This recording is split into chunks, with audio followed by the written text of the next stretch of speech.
हाँ, आवश्यक तो मैंने बता ही दिया कि आवश्यक तो सिर्फ और सिर्फ इतना ही है कि आप अकर्तापन के भाव में आ जाइए और परमात्मा से प्रार्थना कीजिए।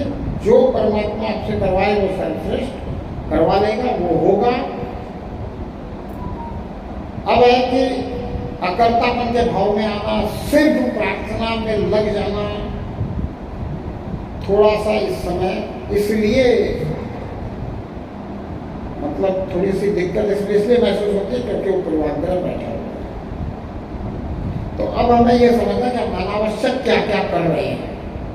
मैंने ये भी कहा कि ये सब अनावश्यक छूट जाएगा अगर आप सिर्फ प्रार्थना करने लगे। ये आवश्यक आपसे हो रहा है, बाकी सब कुछ जो जरूरी है वो परमात्मा आपसे करवाएगा। पर ये एक ही बार में एकदम से कोई कर ले तो बड़ी अच्छी बात है, नहीं कर पाए तो अनावश्यक जो है वो तो छोड़ो कम से कम।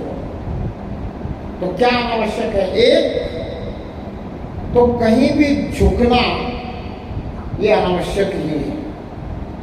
आप अंदर ही अंदर परमात्मा के लिए झुक जाएं और कहीं झुकने की जरूरत नहीं है। आप अंदर ही अंदर परमात्मा के लिए झुक जाएं। जहां आपको लगता है कि ये व्यक्ति ऐसा ही है कि इसको मुझे सम्मान देना ही पड़ेगा, बिना सम्मान दिए इससे जो मैं चाहता हूँ वो नहीं होगा, क्योंकि अभी कामना में है। अपने कहा कामना की बात है ये, तो हम अभी कामना में हैं, अकर्ता हुए नहीं है, प्रार्थना में लगे नहीं है। प्रार्थना हम थोड़ी करते हैं, हम ये भी समझ रहे हैं कि कुछ मुझे करना पड़ेगा, कुछ परमात्मा हमारा साथ देगा। यही तो हम समझ रहे हैं। हमें समझाया भी यही गया है कि एक कदम आप आगे बढ़ाओगे तो परमात्मा आपके 100 कदम आगे बढ़वा देगा। तो मैं कहता हूँ ये जो एक कदम है यही प्रार्थना है। आप प्रार्थना में लग जाओ, बाकी सब कुछ परमात्मा करवा लेगा। लेकिन जो समझ में बात बैठी हुई है वो भौतिकवाद में बैठा हुआ है, दुनिया में बैठी हुई है, तो उस हिसाब से आप कर रहे हो, चल रहे हो। तो उसमें क्या है कि आप जिसके आगे झुकते हो ना, अब वो बात नहीं रही। सब शंकर जी नहीं रहे कि रावण ने अगर 10 बार शीश काट के भी शंकर जी को चढ़ा दिया तो शंकर जी के अंदर अभिमान नहीं है।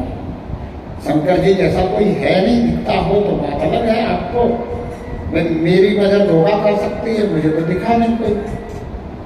आज तो आप जिसके आगे भी झुकते हो उसके साथ एक बात उसके दिमाग में आ जाती है कि झुकती है दुनिया, झुकाने वाला चाहिए। उसका अभिमान मत बढ़ा, और झुकने से आपका अभिमान भी नहीं बढ़ता। ये उदाहरण है रावण का कि 10 शीश काट के रख दिया।